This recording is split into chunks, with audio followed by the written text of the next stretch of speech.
Sanghar police इंसानियत जो कंध शर्म सां झुकाए छॾियो। टिंडड़नि जो क़तल केस वारसनि जे मूजिब काटण खां इनकार वारी होड़ त न लथी। सिंध जे घरू वज़ीर बि पुलिस जी हथ धर्मीअ जो नोटिस वठण बदिरां ख़ामोशी अख़्तियार करे वरिती। टिन मक़तूलनि जे वारसनि जो चौथे ॾींहुं बि लाशनि सुधो धरणो जारी।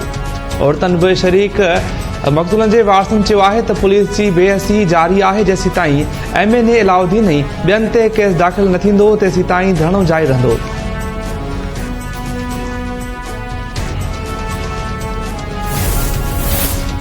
सांगड़ में 3 ॼणनि जे क़तल वाक़े ख़िलाफ़ सिंध असेंबली में मुज़म्मती ठहिराउ जमा। PTI MPA सजाद सूमर पारां जमा कयल ठहिराउ में चयो आहे त सांगड़ जे ॻोठ जानी जुनजो में हथियारनि जी फायरिंग जे नतीजे में 3 ॼणा क़तल ऐं 20 खां वधीक ज़ख़्मी थिया। बासर जवाबदारनि ख़िलाफ़ FIR दाख़िल करण लाइ वारसनि जो 4 ॾींहनि खां एहतिजाज जारी आहे। SSP सांगड़ IG सिंध ताईं पुलिस जो सॼो निज़ाम बेवस बणियल आहे। MKM जे MPA साबिर क़ाइम ख़ानी अहवाल में ॻाल्हाईंदे चयो त सांगड़ में 3 ॼणा क़तल थिया आहिनि पर FIR बि न पई कटी वञे। वफ़ाक़ जी नाइंसाफ़ियुनि जी ॻाल्हि कंदड़ पंहिंजनि सां कहिड़ो सलूक कनि था। सूबाई वज़ीर आसिफ शाह अपोज़िशन जी तनक़ीद जो जवाबु ॾींदे चयो त FIR उन माण्हुनि ते दाख़िल करण लाइ चयो पियो वञे जेको उन ते मौजूद ई न हो। ख़बर नाहे एहतिजाज छो पियो कयो वञे। आसिफ अली ज़रदारी तकरारी पीका एक्ट तरमीमी बिल ते सही करे छॾी। सदर मुमलिकत जी सही खां पोइ तकरारी पीका एक्ट तरमीमी बिल साल 2025 कानून बणिजी वियो। Asif Ali Zardari digital nation Pakistan bill साल 2025 जी बि मंज़ूरी ॾेई छॾी। सदर nation commission of the status of women तरमीमी बिल ते बि सही कई। अमरीकी सीड़पकारनि पाकिस्तान खे सीड़पकारीअ लाइ बहितरीन मुल्क करार ॾेई छॾियो। रियल एस्टेट मैदनियात ऐं आर्टिफिशियल इंटेलिजेंस में अरबे रुपयनि जी सीड़पकारी करण जी ख़्वाहिश ज़ाहिर। अमरीकी सीड़पकारी वफ़द जे सरबराह जेंट्री बीच चयो त चाहियूं था त वधि खां वधि पाकिस्तानियुनि वटि पंहिंजो घर हुजे। हिते अहिड़ी तमीराती टेक्नोलॉजी आणणु चाहियूं था जंहिंसां 1 महीने में 3 माड़ इमारत तामीर थी वञे थी। पाकिस्तान में ॻाल्हियूं न कारोबार करणु आहियां। मुंहिंजो हुकूमत जी मुआशी सिफ़ातकारनि सां को बि वास्तो नाहे। पाकिस्तान में मैदनियात तवानाई ऐं रियल एस्टेट में अरबें डॉलर जी सीड़पकारी करणु चाहियूं था।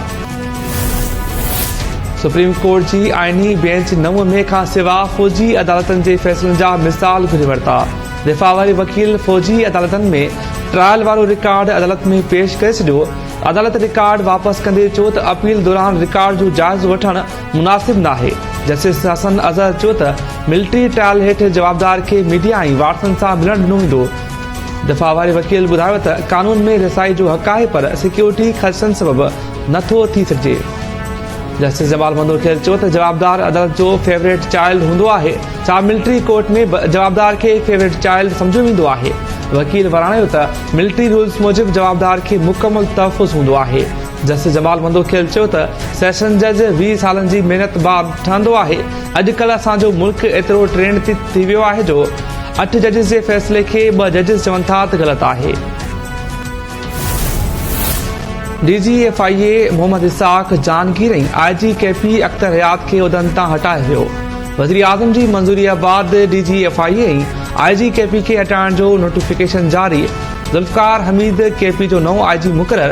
मोहम्मद इसाक जहांगीर एस्टेब्लिशमेंट डिवीज़न में OSD मुक़रर। ज़रनि मूजिब वज़ीर आज़म शहबाज शरीफ़ DG FIA खे ॿेड़ी हादसे में पाकिस्तान जे फ़ौत थियण वारे केस जी जांच में सुस्ती करण ते हटायो आहे।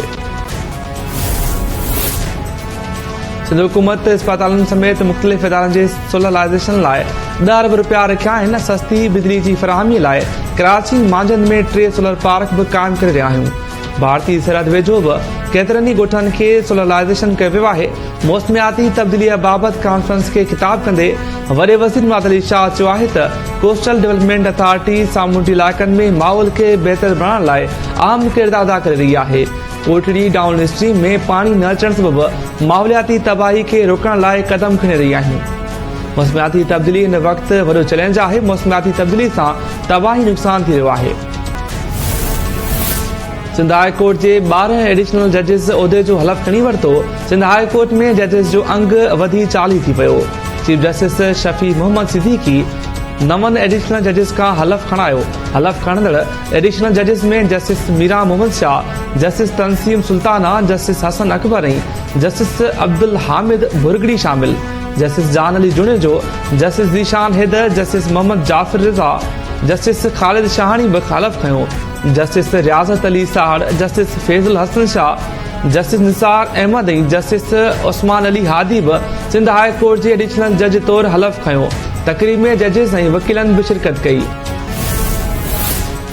Peoples Party chairman Bilawal Bhutto Zardari अमरीका जे दौरे लाइ कराची खां दुबई लाइ रवानो। बिलावल भुट्टो ज़रदारी दुबई में तरसण खां पोइ अमरीका रवानो थींदो। बिलावल भुट्टो ज़रदारी अमरीकी सदर डोनाल्ड ट्रंप जी दावत ते नेरनि में शिरकत कंदो। बिलावल भुट्टो ज़रदारी अमरीका जे दौरे खां पोइ जर्मनी बि वेंदो। सिंध में बेगुनाह क़तल थी वञण ऐं FIR दाख़िल न थी, हुन खां वधीक ॿियो कहिड़ो ज़ुल्म थी सघे थो। सिंधु दरिया ते खूनी कैनालनि वारो मनसूबो क़बूल न कंदासीं। कश्मीर ऐं बावड़ो में जलसनि खे ख़िताब कंदे डॉक्टर कादिर मक्सी चयो त कश्मीर कंदकोट ज़िले में बदअमनी उरूज ते पहुतल आहे। हिंदू बिरादरी लड़पलाण करे रही आहे। सिंधु दरिया असांजो जियापो आहे। कैनालनि खे तामीर करे सिंध वासियुनि खे बुख ऐं बदाली तरफ़ धिकियो पियो वञे। आवाम खे जागणो पवंदो। कैनाल ठही विया त सिंध सुकी वेंदी। चोटियारो में 3 ॼणनि जे क़तल ऐं वारसनि जी मर्ज़ीअ मूजिबि केस दाख़िल न थियण ख़िलाफ़ हैदराबाद, मिरपुर ख़ास, मिठी ऐं ॿियनि शहरनि में अदालती कार्रवाई जो बाइकाट। मक़तूलनि जे वारसनि हिमायत में मुज़ाहिरा, छोर पंगड़ियो ऐं ॿियनि शहरनि में बि एहतजाज कयो वियो। वारसनि जी मर्ज़ीअ मूजिबि केस दाख़िल करण ऐं जवाबदार गिरफ़्तार करण जो मुतालबो। प्याज जे ॾटे ते अमरीका खां कराची पहुतल औरत जो एयरपोर्ट ते हंगामो।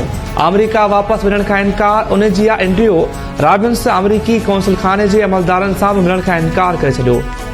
SSP मलिर चयो आहे त अमरीकी औरत एयरपोर्ट तां नामालूम हंधि ॾांहुं रवानी थी वई आहे।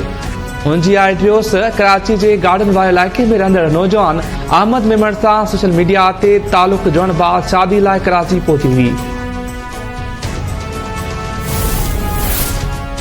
सिंध हाई कोर्ट पुलिस हिरासत में साड़े क़तल कयल उमरकोट वासी डॉक्टर शाहनवाज़ क़तल केस में FIA जी जांच ख़त्म करण वारी दरख़्वास्त ते मोहलत वारी सदा मंज़ूर करे वरिती। अॻूणे CI incharge Nayat Zardari, DIB incharge Danish Bhatti FIA जी जांच ख़त्म करण लाइ दरख़्वास्त दाख़िल कराई हुई। डॉक्टर शाहनवाज़ जे वकील मौक़ुफ़ अख़्तियार कयो त हिन केस में पुलिस जा हाई रैंक ऑफिसर मुलविस आहिनि। सिंध हाई कोर्ट FIA खां जांच कराइण जो हुकुम न हो। गंबट में पुलिस जी मुबैना तशद्दुद में फ़ौत थियल नौजवान जे वारसनि पारां लाश रखी धरणो। नौजवान सजाद अलमानी जे वारसनि पारां चयो वियो आहे त पुलिस नौजवान खे इलाक़े में तशद्दुद करे क़तल कयो आहे। हाणे नौजवान जे आपघात जो ड्रामो रचाए खून लुणणु चाहे थी। पुलिस जो चवणु आहे त नौजवान नशाई हो, वारसनि खेसि थाणे ते छॾे विया हुआ जिते हुन आपघात कयो। ऐं मटियारी भरिसां माछी बिरादरी जो क़ौमी शाहराह ते पुलिस ख़िलाफ़ धरणो। गाॾियुनि जूं कतारूं लॻी वयूं। गिरफ़्तार ॻोठाणे अब्दुल हमीद माछी जी आज़ादी जो मुतालबो।